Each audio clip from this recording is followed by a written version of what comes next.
The isekai genre is flooded with average protagonists and genetic clones, and I admit that Subaru seemed like just another one when I first met him. So, how did a show that I hate and love so much at the same time end up in such a unique position today? A position that made me want to make this video in the first place. Stay, because I'm going to analyze the current phenomenon of the fourth season and why the exact moment that will be animated this week is, honestly, the closest ReZero will ever get to breaking the internet.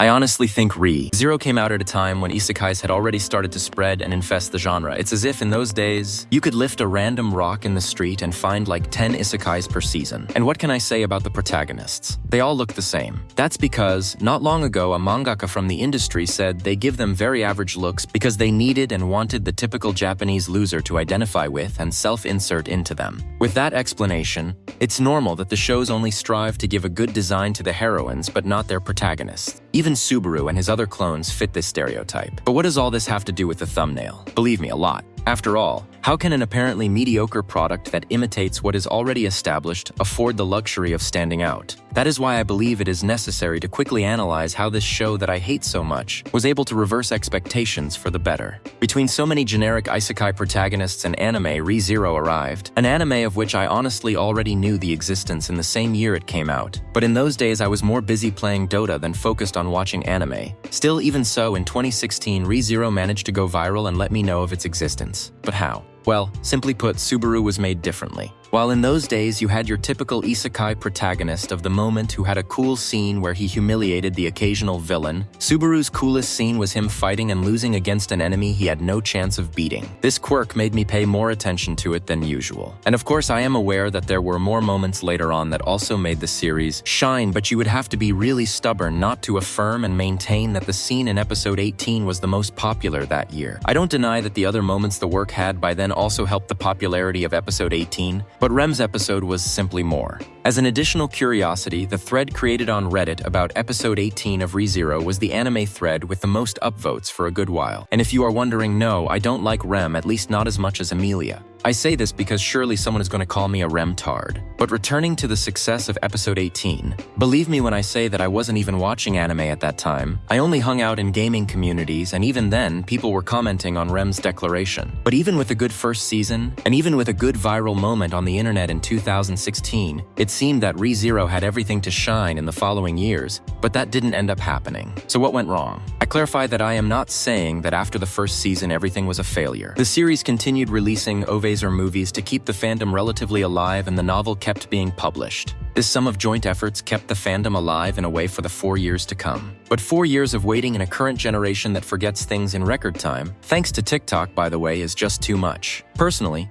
I have mixed feelings about the waiting time between seasons. That's because, even though I want more seasons of ReZero to come out to monetize more, I don't want them to release seasons as soon as possible, prioritizing an immediate premiere over the quality itself. A good bad example of this is the series Invincible, which had fluid animation and script in the first season, but the same cannot be said of the following ones. And yes, I know that the case of Invincible is slightly different due to nuances that are irrelevant, but the damn point stands, the point that I don't want them to rush a show that I love and loathe like ReZero. But anyway, returning to the topic, the first season ended, and in 2020, the second season arrived, a season that expanded the world's lore, got important allies for Subaru, and revealed the fate of the best waifu of 2016. And even despite all this, the second season didn't manage to have the same impact on the internet's urban culture. It didn't break a voting record on Reddit again, for example, much less did another meme go viral on the internet like the meme from the first season. With this, I clarify that I am not saying the second season was bad because of this lack of repercussion. In fact, I remember the anime won several awards that year, but even so, certain milestones we had already achieved were simply not repeated. Fortunately for the fandom, the franchise remained profitable for Kadokawa, the owners of the ReZero IP. So thanks to that, it was possible to continue talking about future plans for the franchise. And that is how the second season would end. It was a good season for diehard fans, but it wasn't as good for the average internet collective. Interestingly, between the second and third seasons, there were another 4 years of waiting, just like in the course from the first to the second.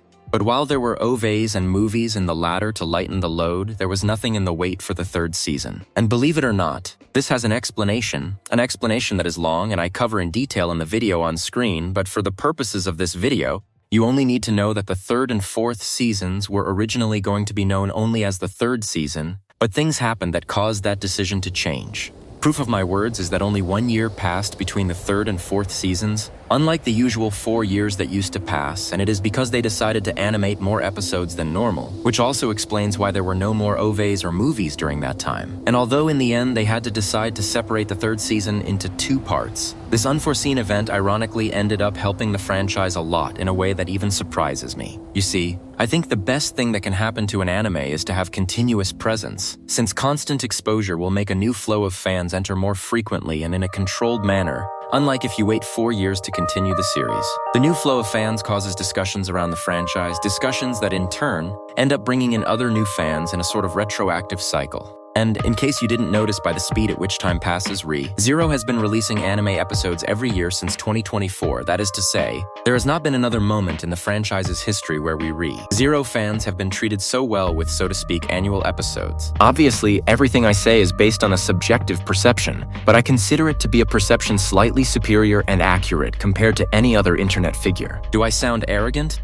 Yes, but let me explain it. It is no surprise to anyone that I am a dirty Re:Zero YouTuber. Sure, I have a few videos of other anime, but they are not that many and they are not relevant. When I started being active on YouTube, it was just shortly before the third season, and even when the third season came, my numbers in those days didn't grow much. In fact, for the 2 years that the third season lasted, my channel barely grew a little at the beginning. It wasn't as much as you would think, but every day it grew more than the day before, every week it grew more than the week before, and every month as well. Obviously, I didn't grow to astronomical levels, but I remember it took me like 3 years to reach 10,000 followers, and now I have reached 35,000 in just the last year. What am I getting at with this? That due to the great demand that the franchise has had as a result of releasing annual episodes, at this moment there is a great fanaticism for the series, but it is a fanaticism never seen before. In the first season, we barely had the silly "I love Amelia" joke, but now we have Natsuki Daniel or the stairs meme. Even recently, I was talking to a friend who is very much into TikTok and those brain rot games, and she tells me that even though she is into games unrelated to Re:Zero,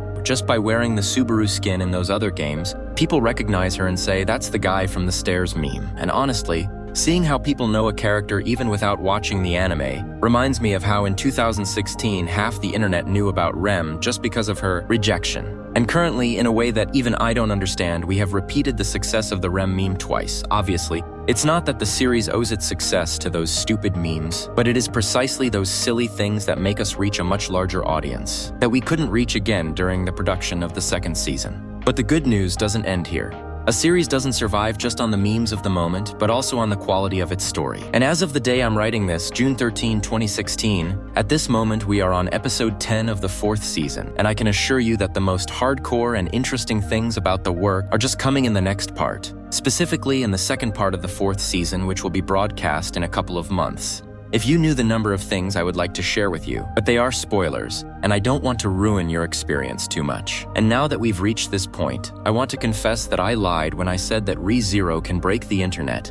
But it's not a lie when I say that I don't completely rule out this probability. At least not after the large amount of moments following the thumbnail of this video. Still, I wanted to make this script because I want to talk about how important this scene is, not only for me, but also for the show. It is a scene that marks a turning point in the history of the fourth season. After all, it is not just because Natsuki Daniel will finally be cured of his madness, but because this moment marks a parallel with the first arc of the anime. If in the first arc a boy was able to contain the end of his world just to save a girl, now it is that same girl who embraces the end of the world just to save him.